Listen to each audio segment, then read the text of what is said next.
I know it's hard, but if you can take it into just one thing you'd like your team to focus on heading into that game? Well, just one thing. Gosh, it's hard for a coach because we got a lot of things we want to focus on.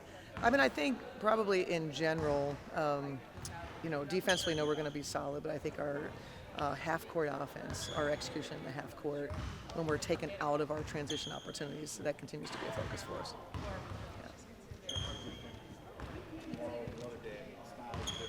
Yeah. That's exactly right, and that's the fun of being on a world stage is you see so many different styles. I say we have to be an amoeba. You've got to be able to change and reshape yourself, and so they trust that process. Belgium is going to be a little more probably what we see in the WNBA, but they are terrific at sharing the basketball. Their counters, to whatever the defense is, much like Japan. I mean, the teams at this level, they're here for a reason. And obviously Belgium poses challenges and the great player like Emma, and they've been playing together for so long.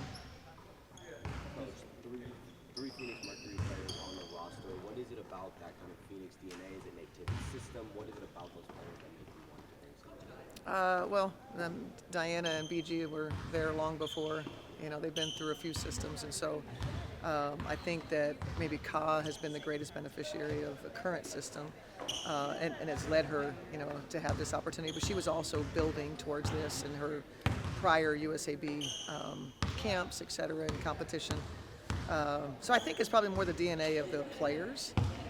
Obviously, Diana Taurasi is one of the all-time greatest competitors that the sport, not just women's basketball, but the sport has ever seen. And obviously, Brittany Griner's been impacting on a really high level since she was, playing biddy ball, so to speak. But I think at this level, Olympians have this passion for competing, this competitive fire.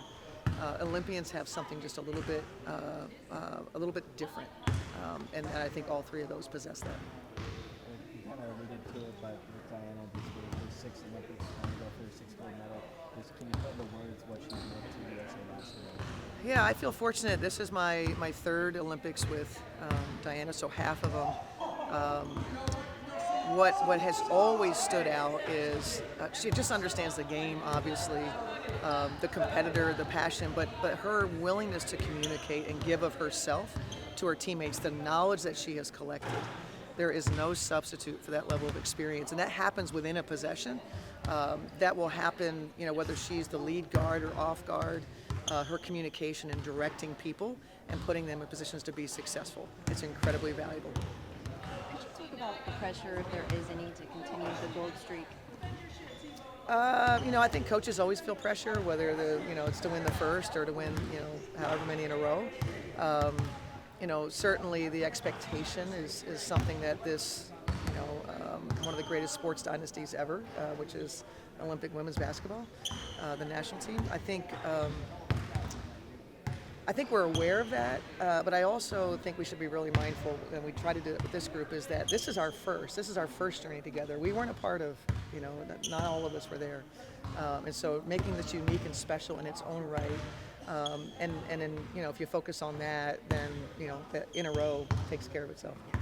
The WNBA recently backed Kamala Harris as president. Could you talk about that decision? Yeah, I think that's a really important thing that our league has done through the years.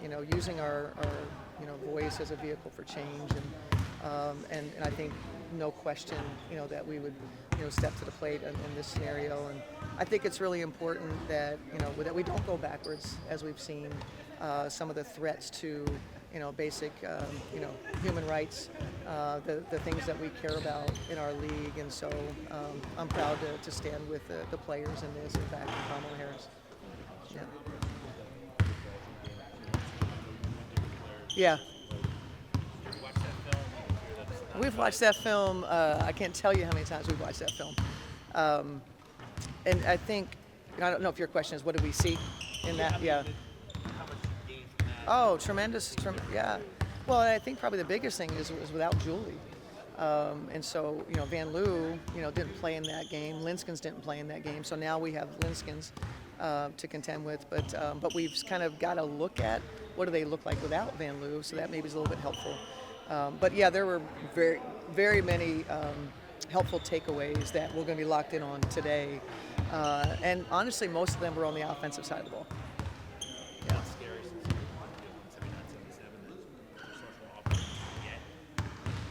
Oh, I didn't. Absolutely. Now, what they do in their schemes is very good.